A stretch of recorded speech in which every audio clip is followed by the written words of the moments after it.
ધોરણ 11 કોમર્સ, વિષય અર્થશાસ્ત્ર.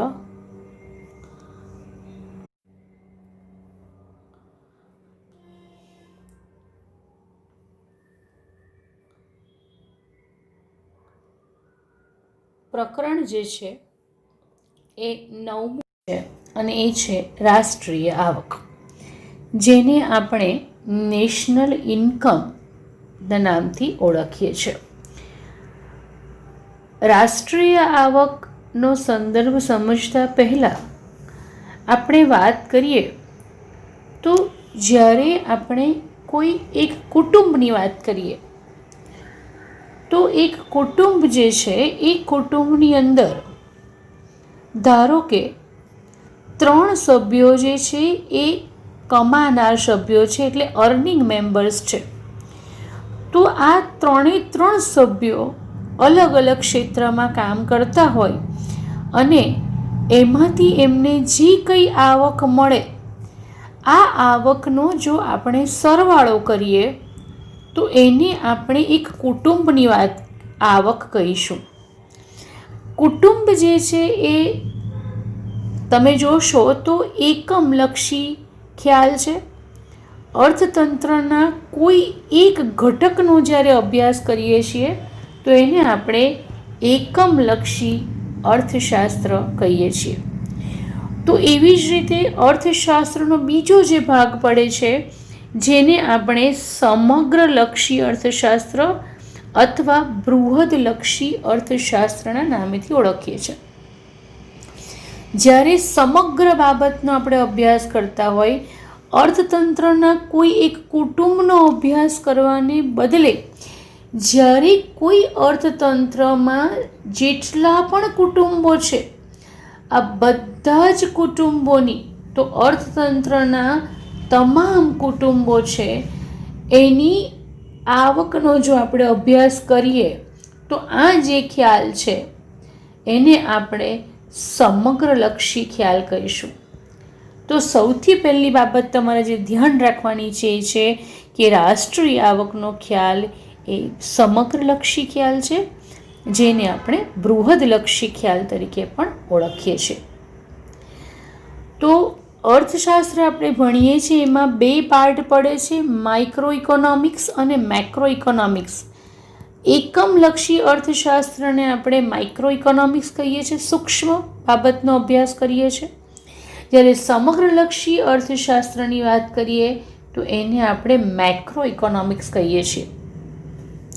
તો સૌથી પહેલું કે રાષ્ટ્રીય આવકનો જે ખ્યાલ છે એ સમગ્રલક્ષી ખ્યાલ છે, બૃહદલક્ષી ખ્યાલ છે. જેવી રીતે કોઈ કુટુંબની આવક છે એના પરથી તમને કુટુંબના જીવન ધોરણનો ખ્યાલ આવી શકે છે, એની પ્રગતિનો ખ્યાલ આવી શકે છે. એવી જ રીતે કોઈ પણ દેશની જે રાષ્ટ્રીય આવક છે એ રાષ્ટ્રીય આવક દ્વારા જે તે દેશની આર્થિક પ્રવૃત્તિઓ વધી રહી છે, બરાબર, ઝડપથી વિકાસ કરી રહ્યો છે દેશ, તો આ બધી બાબતોનો આપણને એનાથી અંદાજ આવે છે. તો કોઈ પણ દેશની આર્થિક પ્રવૃત્તિનું માપન કરવું હોય, એટલે કે જેમ આપણે કુટુંબની વાત કરી એવી રીતે કોઈ પણ દેશની સમૃદ્ધિની વાત કરવી હોય તો દેશમાં સમૃદ્ધિ વધે છે, બરાબર, કે સ્થગિત છે, એને જો માપવું હોય તો આપણે આ રાષ્ટ્રીય આવકના માપન દ્વારા એનો અંદાજ મેળવી શકીએ છીએ. દાખલા તરીકે કોઈ દેશની રાષ્ટ્રીય આવક ખૂબ ઝડપથી વધતી હોય, આવક ઝડપથી વધે છે તો દેશનું અર્થતંત્ર તંદુરસ્ત છે, ઝડપથી પ્રગતિ કરી રહ્યું છે. જો આવક ધીમેથી વધે છે ખરી, પણ કેવી રીતે વધે છે? ધીમેથી. તો આ દેશ જે છે એમાં આર્થિક પ્રવૃત્તિ જે છે એ ખૂબ ઓછી વધે છે, પરિણામે એ નાદુરસ્તીનું પ્રતીક આપણે એને કહી શકીએ છીએ. તો આમ પ્રસ્તાવનાની અંદર તમારે ધ્યાન રાખવાનું છે કે રાષ્ટ્રીય આવક એટલે એક સમગ્રલક્ષી અર્થશાસ્ત્રનો પાયાનો ખ્યાલ છે. એના દ્વારા આપણે દેશની આર્થિક પ્રવૃત્તિઓનું માપન કરી શકીએ છીએ, દેશની સમૃદ્ધિનું માપ કાઢી શકીએ છીએ. જો રાષ્ટ્રીય આવક ધીમેથી વધે તો નાદુરસ્તી કહેવાય, ઝડપથી વધે તો એને આપણે અર્થતંત્રની તંદુરસ્તી કહી શકીએ છીએ. હવે આપણે રાષ્ટ્રીય આવક જે છે એનો અર્થ સમજીશું.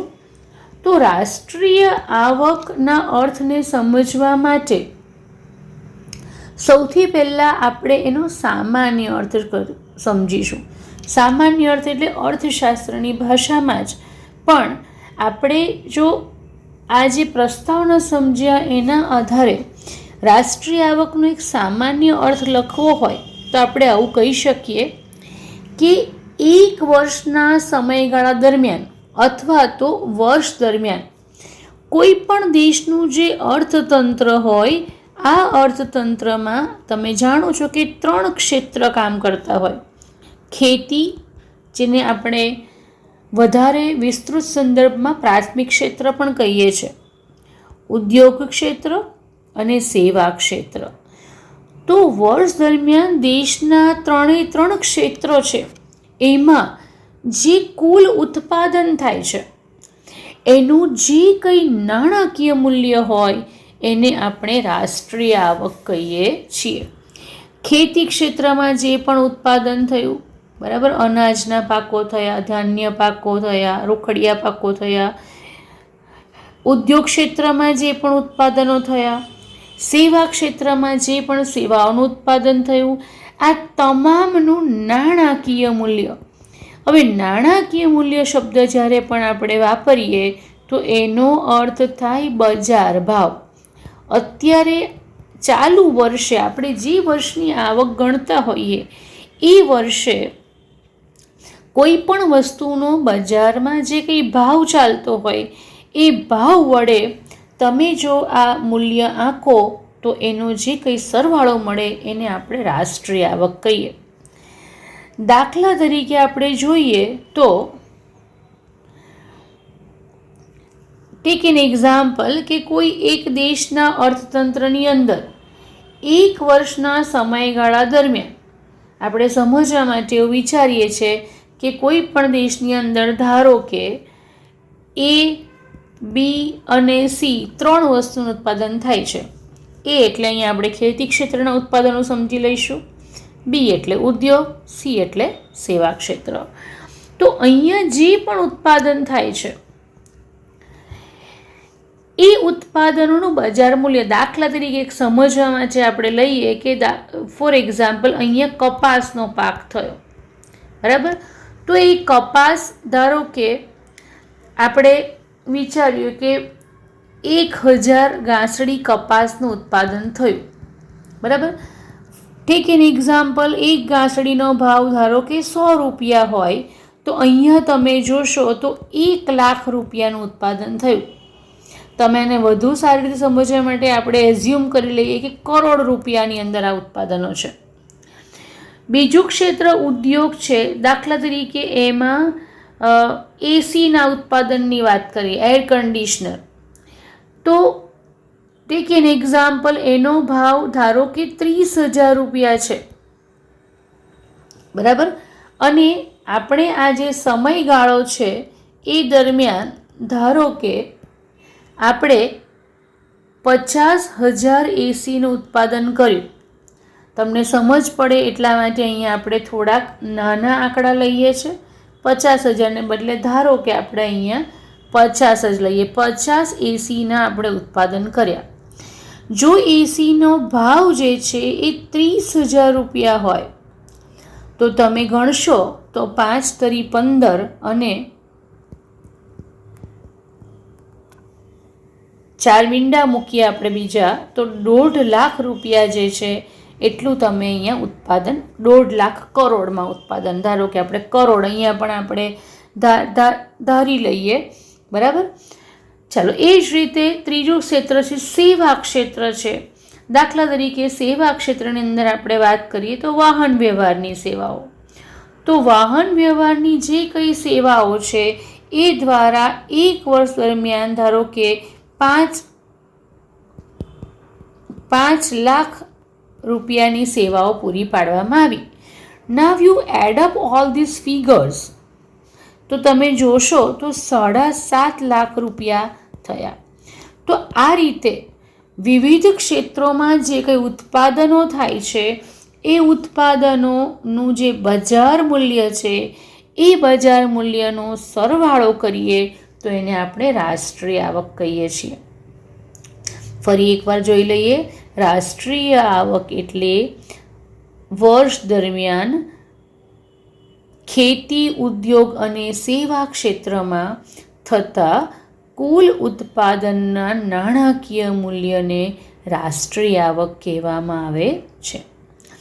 હવે આપણે આગળ જોઈએ. અત્યારે આપણે અર્થ જોયો. હવે આપણે રાષ્ટ્રીય આવકની વિવિધ વ્યાખ્યાઓની ચર્ચા કરીશું. તો અર્થશાસ્ત્રી પ્રોફેસર માર્શલ, ઇરવિંગ ફિશર અને પ્રોફેસર એસી પિગુ, આ દરેક જે અર્થશાસ્ત્રીઓ છે એમણે ભિન્ન ભિન્ન બાબતોને લઈને રાષ્ટ્રીય આવકની વ્યાખ્યા રજૂ કરેલી છે. સૌથી પહેલાં આપણે વ્યાખ્યા સમજીશું પ્રોફેસર આલ્ફ્રેડ માર્શલની. પ્રોફેસર માર્શલ એમ કહે છે, તમે હમણાં સમજ્યા એના અનુસંધાનમાં જ આ વ્યાખ્યા આગળ જશે. વર્ષ દરમિયાન દેશના શ્રમ અને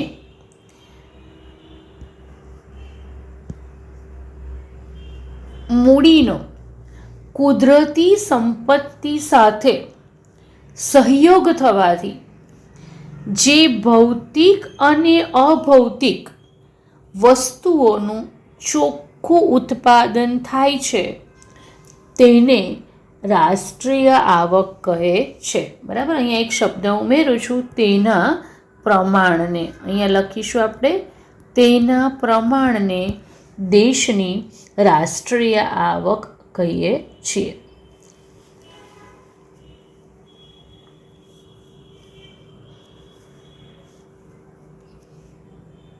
અથવા તમે આ રીતે લખશો કે તેને દેશની રાષ્ટ્રીય આવક કહેવાય છે તો પણ બરાબર છે. ચાલો આપણે જોઈએ આ વ્યાખ્યાને આખી સમજીએ કે એક વર્ષના સમય દરમિયાન દેશમાં, હવે તમને ખબર છે કે કોઈ પણ દેશ છે તો એની પાસે ઉત્પાદનના કેટલા સાધનો હોય? 4 સાધનો હોય. કયા 4 સાધનો?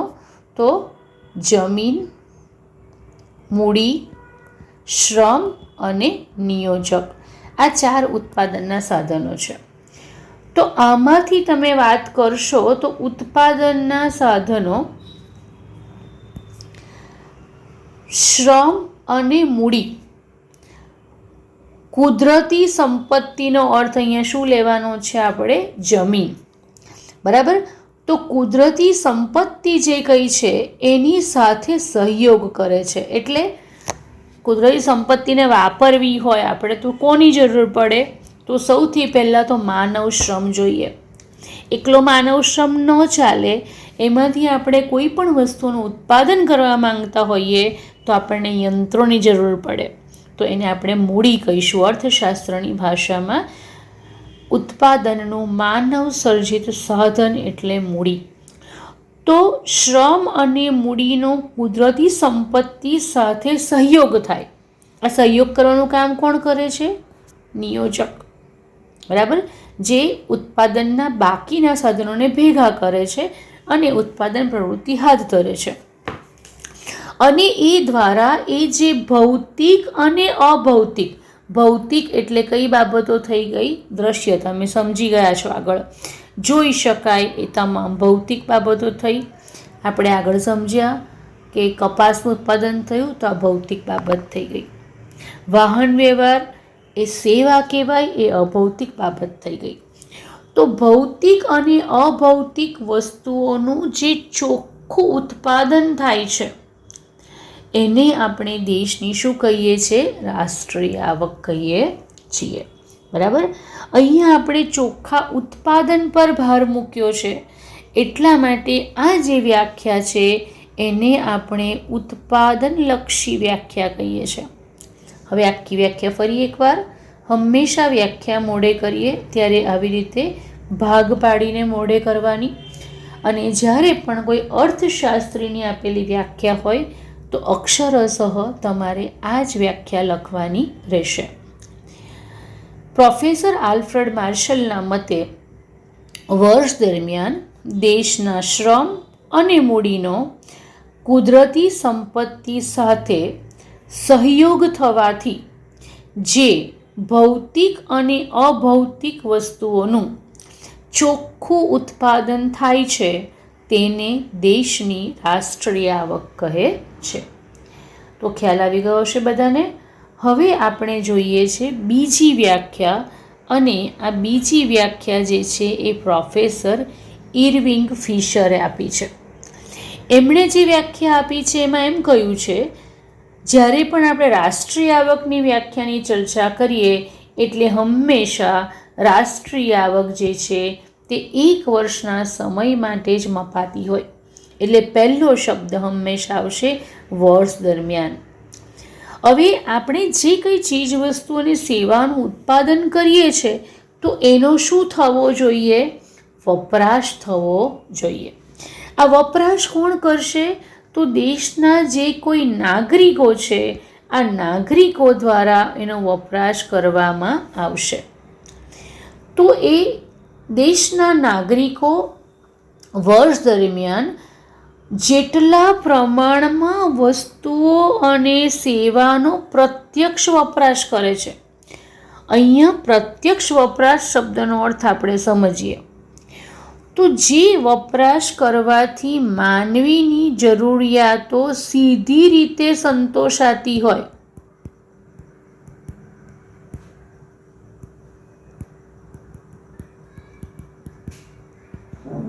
તો એને આપણે પ્રત્યક્ષ વપરાશ કહીએ છીએ, ડાયરેક્ટ. દાખલા તરીકે એર કન્ડિશનર છે, આપણે આપણા ઘરમાં એનો ઉપયોગ કરીએ છીએ તો સીધી રીતે વ્યક્તિ પોતાની જરૂરિયાત સંતોષે છે, તો એને આપણે પ્રત્યક્ષ વપરાશ કહીએ. પણ કપાસ છે, તો કપાસ એ જે છે એનો તમે સીધો ઉપયોગ કરી શકતા નથી, પણ કપાસમાંથી રૂ છૂટું પાડવામાં આવે, રૂમાંથી સૂતર બને અને સૂતરમાંથી તૈયાર કપડાં બને. તો તૈયાર કપડાનો તમે વપરાશ કરો છો એ પ્રત્યક્ષ વપરાશ કહેવાય. પણ જો આપણે કપાસ અથવા રૂનો વપરાશ કરતા હોય તો એ વપરાશ ઉત્પાદન પ્રક્રિયામાં થતો હોય છે, એટલે તમે એને પરોક્ષ વપરાશ કહી શકો. તો આનો આપણે સમાવેશ કરવાનો નથી. આપણે અંતિમ વપરાશી વસ્તુ એટલે જે વસ્તુનો ઉપભોક્તા, ગ્રાહક અથવા નાગરિક જરૂરિયાત સંતોષવા માટે સીધો ઉપયોગ કરી લે છે એના પ્રમાણને આપણે રાષ્ટ્રીય આવક કહીએ છીએ. ફરી એકવાર વ્યાખ્યા બોલીશું. વર્ષ દરમિયાન દેશના નાગરિકોએ જેટલા પ્રમાણમાં વસ્તુઓ અને સેવાઓનો પ્રત્યક્ષ વપરાશ કરી હોય, વસ્તુઓ અને સેવાઓની પ્રત્યક્ષ વપરાશ કરી હોય તેના પ્રમાણને રાષ્ટ્રીય આવક કહે છે. ચાલો ત્યાર પછી આપણે જોઈશું તો ત્રીજી જે વ્યાખ્યા છે એ પ્રોફેસર A.C. પીગુએ આપી છે. Professor A.C. પીગુએ જે વ્યાખ્યા આપી છે એ વ્યાખ્યાની અંદર આપણે સમજીએ તો રાષ્ટ્રીય આવક જે છે એ વસ્તુઓ અને સેવાઓનો એવો પ્રવાહ છે કે જેની ચૂકવણી નાણાં દ્વારા કરવામાં આવી હોય અથવા જેને નાણાંમાં સહેલાઈથી રજૂ કરી શકાય છે. હવે વ્યાખ્યાને આપણે સમજીએ તો રાષ્ટ્રીય આવક એટલે શું? તો વર્ષ દરમિયાન વસ્તુઓ અને સેવાઓનું શું થતું હોય છે? ઉત્પાદન થાય. આ ઉત્પાદનનું આપણે શું ગણીએ છીએ? બજાર મૂલ્ય ગણીએ. મેં તમને આગળ સમજાવ્યું પ્રમાણે. તો આ જે કંઈ બજાર મૂલ્ય છે જે તમે નાણાં દ્વારા માપો છો, બરાબર, તો એને પણ આપણે શું કહીએ છીએ? રાષ્ટ્રીય આવક. ફરી એકવાર, રાષ્ટ્રીય આવક એ વસ્તુઓ અને સેવાઓનો એવો પ્રવાહ છે કે જેની ચૂકવણી, તમે વસ્તુ ખરીદો તો શેમાં ચૂકવણી કરવી પડે? નાણાંમાં. તો નાણાંમાં તમે એની ચૂકવણી કરો છો અને એને નાણાંમાં રાષ્ટ્રીય આવક માપવી હોય તો એમ ન કહી શકું કે 50 એસી બનાવ્યા, બરાબર, 100 રેફ્રિજરેટર બનાવ્યા. આવી રીતે આપણે રાષ્ટ્રીય આવકને રજૂ કરી શકીએ નહીં. આપણે એનું શું રજૂ કરવું પડે? બજાર મૂલ્ય જે હોય એના વડે આપણે એને ગુણાકાર કરીએ અને જે એની કિંમતો આવે એ કિંમતોનો સરવાળો કરીએ તો આપણને રાષ્ટ્રીય આવકનો અંદાજ આવે. તો આ રીતે રાષ્ટ્રીય આવક એટલે વસ્તુઓ અને સેવાઓનો એવો પ્રવાહ કે જેની ચૂકવણી નાણાં દ્વારા કરવામાં આવી હોય છે અથવા જેને નાણાંમાં સહેલાઈથી રજૂ કરી શકાય છે. આ જ વ્યાખ્યાને થોડીક અલગ શબ્દોમાં રજૂ કરીએ તો વિદેશી આવક સહિત એટલે આપણા દેશના જે કંઈ લોકો વિદેશોમાં રહે છે, બરાબર, અથવા તો આપણા દેશના જે પણ ઉત્પાદનના સાધનો વિદેશમાં રોકવામાં આવ્યા છે એમાંથી પણ જે આવક મળે છે એ આવક પણ અહીંયા ધ્યાનમાં લેવાય છે. આપણે પછી પાછળથી ડિટેલમાં સમજીશું કે દેશમાં જે કંઈ ઉત્પાદન થાય પ્લસ આપણા જ દેશના સાધનો છે એ સાધનો વિદેશમાંથી જે આવકો પ્રાપ્ત કરે છે એને પણ અહીંયા ઉમેરીએ અને આ બધાનો સરવાળો જો જોઈએ તો એને આપણે રાષ્ટ્રીય આવક કહીશું. તો આમ આપણે 3 અલગ અલગ અર્થશાસ્ત્રીઓએ આપેલી વ્યાખ્યાઓ જોઈ અને એના આધારે આપણે કેટલાક તારણો જોવાના છે. તો આ ત્રણેય વ્યાખ્યા પરથી જે તારણો મળે છે એ કે રાષ્ટ્રીય આવક હંમેશા 1 વર્ષના સમયગાળા માટે માપવામાં આવે છે. બીજું, જ્યારે પણ રાષ્ટ્રીય આવક ગણીએ મેં કહ્યું કપાસ ધ્યાનમાં ન લેવાય પરંતુ તૈયાર કપડાનું મૂલ્ય ધ્યાનમાં લેવાય, બરાબર. તો આપણે અંતિમ વપરાશી વસ્તુઓના જ મૂલ્યને ધ્યાનમાં લઈએ છીએ. એનું કયું મૂલ્ય ધ્યાનમાં લેવાય? તો નાણાકીય મૂલ્ય. દેટ મીન્સ એનો જે બજારમાં ચાલુ વર્ષે ભાવ ચાલતો હોય એ ભાવ ધ્યાનમાં લેવામાં આવે છે. તમે આગળ એક શબ્દ વાંચ્યો હોય તો ચોખ્ખું ઉત્પાદન એવો શબ્દનો મેં પ્રયોગ કર્યો પ્રોફેસર માર્શલની વ્યાખ્યામાં. તો આપણે ઉત્પાદનના સાધનો જે પણ વાપરીએ છીએ એ સાધનોને જે પણ ઘસારો લાગે, બરાબર, તમને ખબર છે એકાઉન્ટમાં શીખીએ છીએ આપણે કે મિલકતની કિંમતમાં થતો ઘટાડો એટલે ઘસારો. તો આ ઘસારાને પણ જ્યારે પણ રાષ્ટ્રીય આવક આપણે ગણીએ તો એને બાદ કરવામાં આવે છે તો આપણને કયું મૂલ્ય મળે છે? ચોખ્ખું મૂલ્ય મળે છે. તો અહીંયા આપણે ચોખ્ખું મૂલ્ય ધ્યાનમાં લઈએ છીએ. બીજી વસ્તુ, જે પણ વસ્તુઓ અને સેવાનું ઉત્પાદન થાય છે એની વપરાશ થવી જોઈએ. જો ચીજ વસ્તુઓ અને સેવાઓનું ઉત્પાદન થાય ત્યારબાદ એની વપરાશ થાય તો જ રાષ્ટ્રીય આવકનો જે પ્રવાહ છે એ પ્રવાહ ચાલુ રહે છે. આપણે આ સમજી ગયા છે. તો રાષ્ટ્રીય આવકનો પ્રવાહ ચાલુ રહેવો જોઈએ. બીજી વસ્તુ કે ઉત્પાદન થાય એ વસ્તુઓનો જો વપરાશ થતો હોય તો જ દેશની જે આર્થિક પ્રવૃત્તિઓ છે એને શું મળે? વેગ, બરાબર. જો વપરાશ જ ન થાય તો ઉત્પાદન વધશે નહીં. એટલે દેશની આર્થિક પ્રવૃત્તિ વધતી રહે એના માટે પણ આ તમામ વસ્તુઓનો વપરાશ થવો જરૂરી છે, બરાબર. તો આ રીતે આપણે ફરી એકવાર જોઈશું વ્યાખ્યાના તારણો. તો રાષ્ટ્રીય આવક એ 1 વર્ષના સમયગાળામાં થયેલી આવકનું માપ છે. અહીં અંતિમ વસ્તુઓ અને સેવાઓને જ ધ્યાનમાં લેવામાં આવે છે. એનું બજાર મૂલ્ય એટલે કે નાણાકીય મૂલ્ય ધ્યાનમાં લેવાનું, ઘસારો બાદ કરવામાં આવે છે અને જે કઈ વસ્તુ અને સેવાનું ઉત્પાદન થાય છે એનો વપરાશ પણ થવો જોઈએ. તો આની સાથે આપણે પ્રકરણ 9 જે છે રાષ્ટ્રીય આવક, એમાં રાષ્ટ્રીય આવકનો અર્થ, વિવિધ અર્થશાસ્ત્રીઓ દ્વારા રજૂ કરાયેલી વ્યાખ્યાઓ અને એના તારણો શીખ્યા. Thank you.